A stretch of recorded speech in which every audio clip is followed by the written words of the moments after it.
Hello Galaxy Commanders and welcome to this video for Infinite Galaxy. First, I just want to give a short update for the last video. It was a flagship PvE tier list, and I got the question why the Prontus is now only D tier. So first of all, if you check all the epic flagships are now much lower ranked. This is just because of the additional slot you get for the legendary flagships, and that I consider that you do have the awakened skill. So this is important to note, and if you cannot get a legendary flagship up, you just go for a legendary flagship. You will see they were all close together. They were not like multiple tiers away from each other. And why does the Prontus and Special perform now worse than what was it? The Orion. If you check the skills of the Orion, they have no special requirements. There's nothing that says, hey, this only works when. And that's the big problem, or the big manco with the Prontus right now. As soon as your HP of your fleet drops below 70%, you do lose the last skill bonus. And this is a big skill bonus you had all the time. So that just as quick explanation. I will talk a little bit more as soon as we go now to the tier list for PvP. So today, flagship PvP tier list, probably the most important tier list we have. Let's have a look at it and let's go through the options we have there. All of this is now with all the latest changes, and the Titan is just the best PvP flagship that's available now. It got buffed with not only the awakened skill, but it also had some of the skills changed for the requirements, and it's much stronger therefore now. So the best PvP flagship is the Titan. Directly behind you will find the typical candidates. We have the Cyclops, Artemis, Hades. Now the Poseidon is also available, still one of the strongest PvP flagship, and the Hephaestus. So now for the Hephaestus I have to say this is a theoretical PvP flagship, because the problem is you cannot rank it up.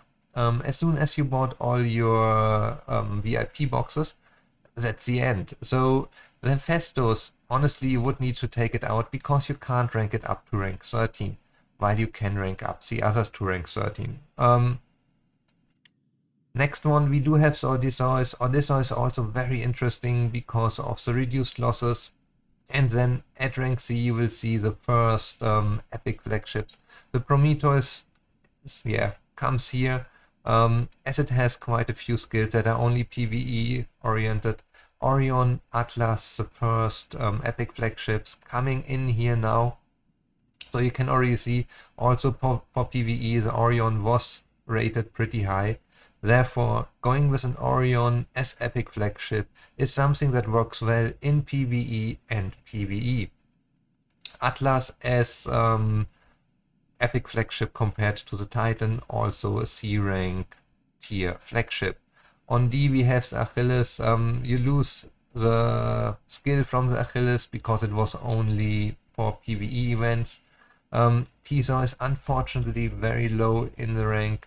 Athena, Prontus, Radamantis, as said before, these ships go down quite a bit because they are only epic, and some of the skills have been reworked, and with the battle mechanics you just have to check how they work.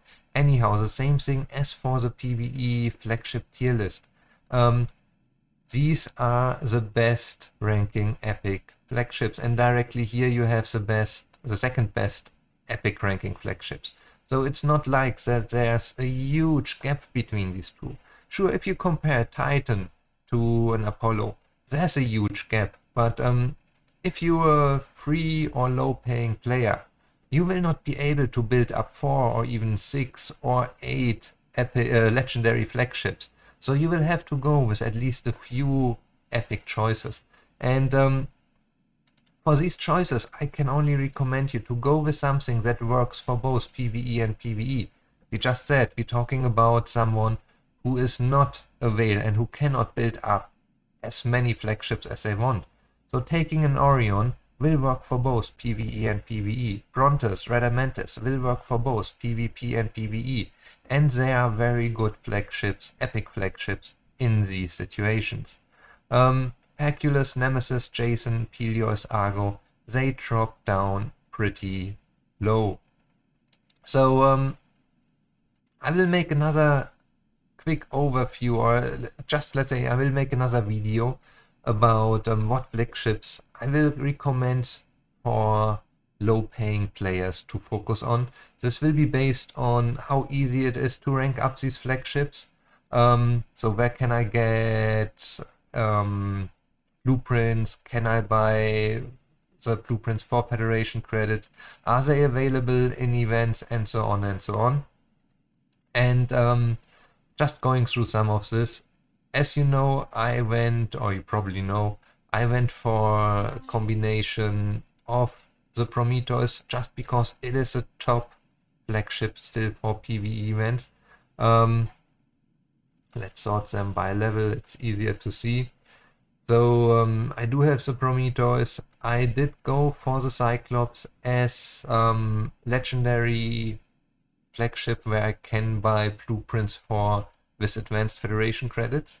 As I did this, I also kept my Brontes. They are really nice together. If I would do it again, probably I would go for Artemis and Orion, but that's what I did in the past, and it doesn't mean it's a bad choice. It's still very good. I can do level 35 pirates with these setups. I can perform well in any kind of event. So it's not at all that I would say, hey, because you don't have the top tier, you don't have the best choice, you will not be able to do anything. It's much more important that you know how to set things up, that you set up the correct weapons, that you set up the correct captains, that you set up a good good fleet setup, so that you choose the best warships to do, and that you match your crew and also your skill tree, your crew skill tree here, with the ships and the flagships and the warships that you are planning to use. Then you also have to match your core modules, and if you have, you can even consider bonies from systems and from your alliance buff. So all of this together will decide how well you do, how well it performs in events, in PvP, and it's not only about the rank and the best flagship. So if we look at this as that you will have to take something from the C and D category. You cannot just take S or A categories if you are not a whale. If you are a whale, you probably will be able to get maybe, yeah, something like Titan, Cyclops, Artemis, Hades, Hephaestus, and then the Prometheus. If you get all of these up, honestly, I don't need to give you much input anymore, because let's take a look at this. So Odysseus is B category here, but it's not so good in PvE, so it falls out. You will probably have the Achilles for gathering, resource gathering. The Tina also falls out. That means we have 1, 2, 3, 4, 5, 6, 7, 8 flagships, legendary flagships that you can use, and you have to have a total of 8 legendary flagships. So your setup is already predefined just by the flagships available in-game if you want to whale out hard and just use legendary flagships. I don't know if there's any player who whaled out that bad. Even the whales I know, they have one, I think one, maybe 2 flagships, legendary flagships, maxed at rank 13, but not 8 of them. Okay, so I hope this video was a help for you. I hope you liked it. If so, please give it a thumbs up, subscribe to the channel, join us on Discord, and I'll see you all on the next video again.